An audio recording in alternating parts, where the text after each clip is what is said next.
So the Yule process is a process that describes how a tree grows, and it goes forward in time. So we've got a lineage going forward in time, and it splits at rate lambda. So after some time t, like this,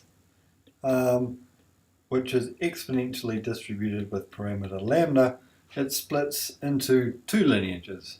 And each of those lineages behaves exactly as the first lineage did. They go along and each lineage splits at some rate, lambda, and now we've got two lineages, so the total rate of splitting in the tree is now 2 lambda. So we wait an exponential amount of time with parameter 2 lambda,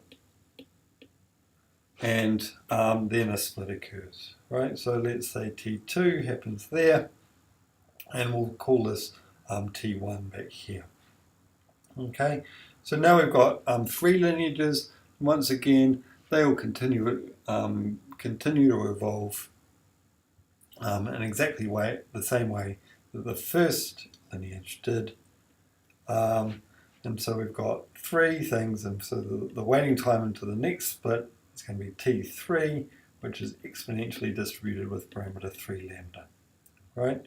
So after some time, let's say that happened very quickly, that was T3 there, and so on, right? So obviously after, when we've got k lineages, right, so there's been k minus 1 splits, when we've got k lineages, the total rate of splitting is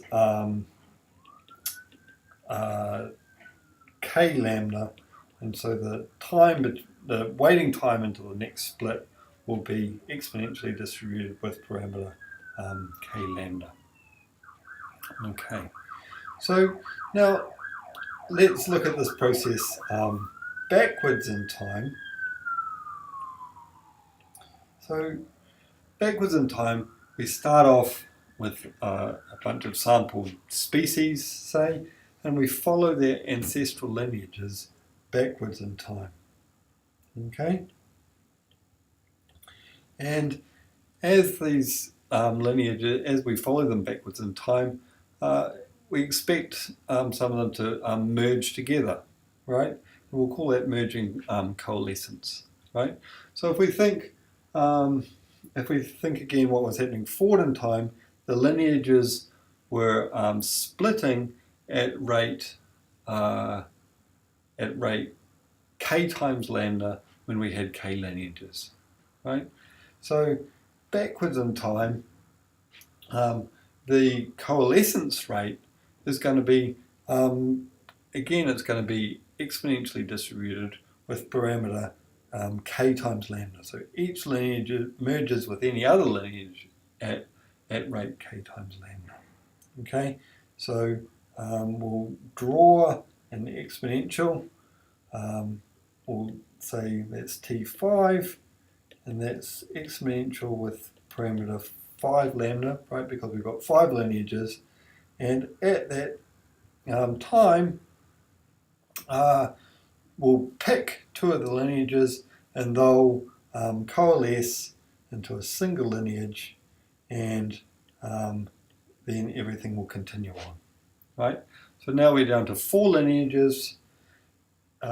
Each of those coalesces as before, so the waiting time to the next coalescence is going to be T4, which is exponentially distributed with parameter 4 lambda. Okay, so at that time, let's say those 2 lineages coalesce and we carry on, right? So the process stops after time, so at T3 we've got, we go from 3 down to 2 lineages, and then the process stops when we hit the root, and that happens after time, so T5 plus T4 plus T3 plus T2, 2 lambda, okay? Okay, so there's our tree there, and it's a simple sort of generative process, right? So we start off with k lineages. Start with k lineages. We'll draw tk from exponential with k lambda. Then we randomly choose two of the existing lineages, two lineages, and merge them. And so k goes to k minus 1, and then we stop when k equals 1. Okay? So it's a simple, straightforward process.